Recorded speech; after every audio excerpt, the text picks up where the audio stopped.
This deck can play through a surprising amount of hand traps, and in today's video, I'm going to show you guys how to actually do so. So we're going to be playing Dark Worlds like you saw in the profile earlier, so if you haven't checked that out, be sure to do so.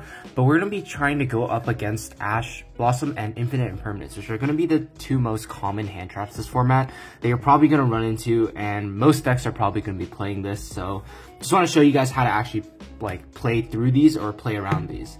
So we're going to start things off with just drawing our going first test hand, and just keeping in mind that our opponent's going to have these two hand traps and see what we can do. So we're going to start things off with the Gates of the Dark World, Rainbow, Silva, Rainbow, and Genta. This hand isn't actually really great. We drew a bit too many Dark Worlds, but it's actually okay because we have Genta and Gates. So this is going to help us play through the Ash Blossom already. And what I mean by that is we're going to start off with Genta. And I would say that most players would think about ashing this at the very least, because this can help you just completely unclog your hand. For example, if this was just a blank and we had these three Dark World monsters, yeah, Ash Blossom on the Genta would really hurt. So your opponent's kind of having to gamble that, oh, should I save Ash Blossom for something like Dugaras or Saryuja? But if they let us get that far, then we're already starting to draw through our deck. So that's why I would assume that most players would consider just Ash Blossoming the Genta to sort of cut off the deck before it even begins. So let's assume our opponent does that. So we're going to activate the Gates next, and then banish the Genta from our graveyard, and then discard one of the Fiends from our hand. I think in this case, we're probably going to want to discard the Rainbow just so we want to loop the Genta back to our hand again later on in the turn. And that's really important because that helps us keep getting rid of these Dark Worlds in our hand.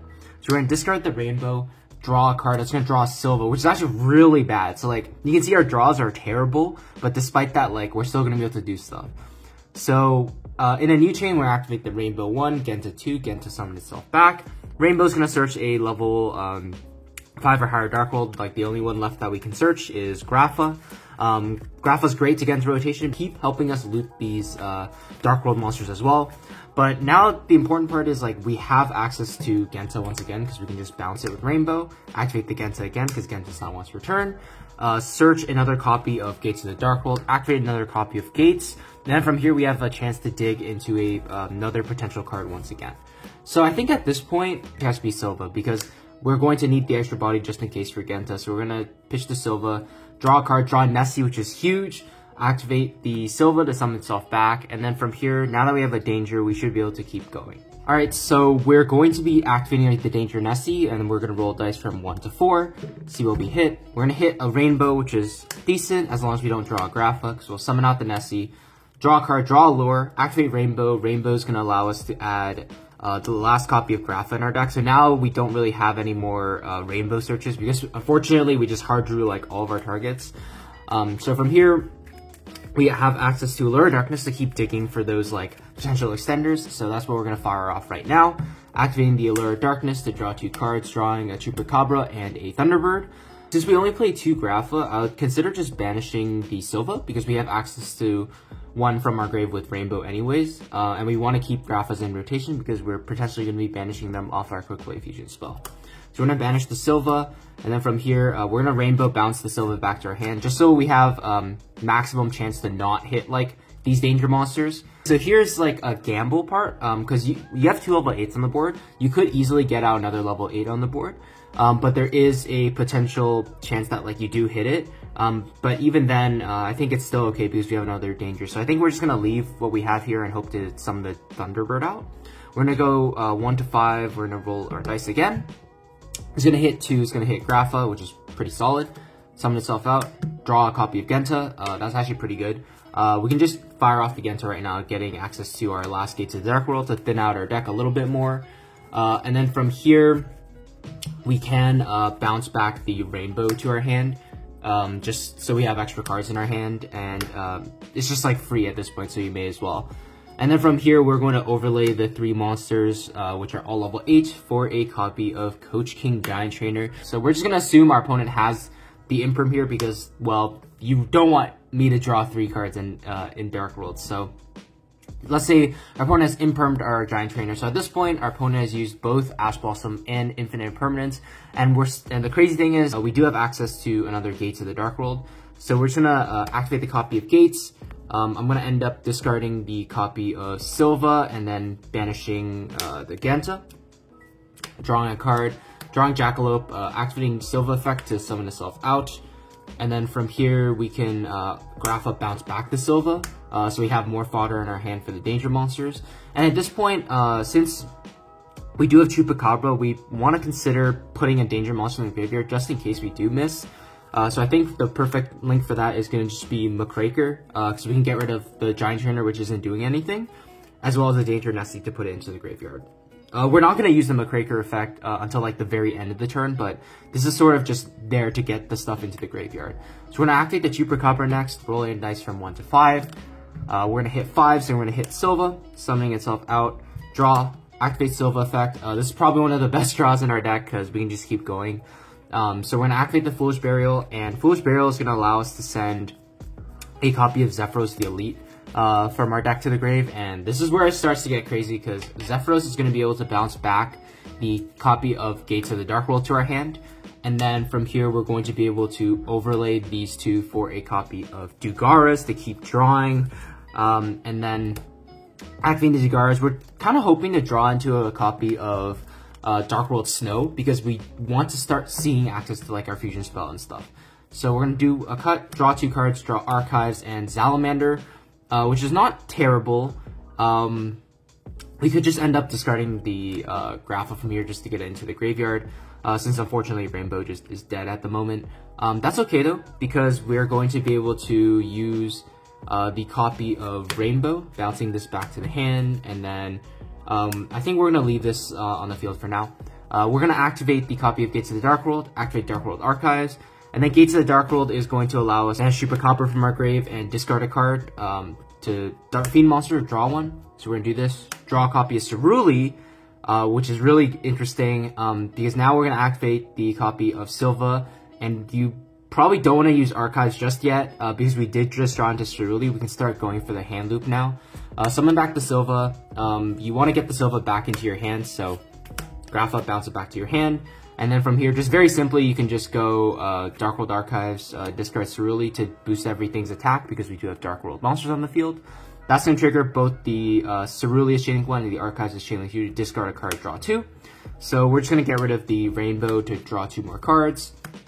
We're going to summon Ceruli to our opponent's side of the field. Ceruli effect, mandatory, is going to make us discard Silva, and then Silva will summon itself out and hand loop our opponent for 2. So at this point, they're down to 1 card in their hand after double hand trapping us, as well as having 2 cards looped from it, and we're still not even close to being finished yet. At this point, you want to summon Ceruli under the extra monster zone, so we have a potential to bounce it back. Although in this specific hand, it's not really going to matter, because we're just in such a good spot anyways, and we can't even loop more cards out of our opponent's hand. We're going to activate the Allure of Darkness Nest, finally drawing a copy of Snow, which is great, because this is what we really needed at this point. So what we're going to be able to do is link these two for a copy of Nightmare Phoenix, just to get some link pointers so we can start doing some link plays later on. We're going to activate the Salamander Catalyzer, discarding the Snow to summon itself out, activating Snow effect because now we can finally resolve it to add Dark World Accession. This is going to be like the negate that we need to make it so our opponent just really can't ever come back from this position. Link these into a copy of Nightmare Griffin, and then Griffin we can use to just discard the copy of Jackalope and then set any spell from our grave. Like, it doesn't really matter. You can just set like a Gates for next turn. We get a draw, and then we get to activate Jackalope effect since it was discarded. We can just use it to summon out another level 4. And then, like, I guess a cool thing here is you could go into Bagooska and then so like just end on Bagooska, save like the Accession for next turn, defuse on their turn. But like if you don't want to do that, another very simple play is just go into a copy of Nightmare Cerberus. So this protects everything from card effects.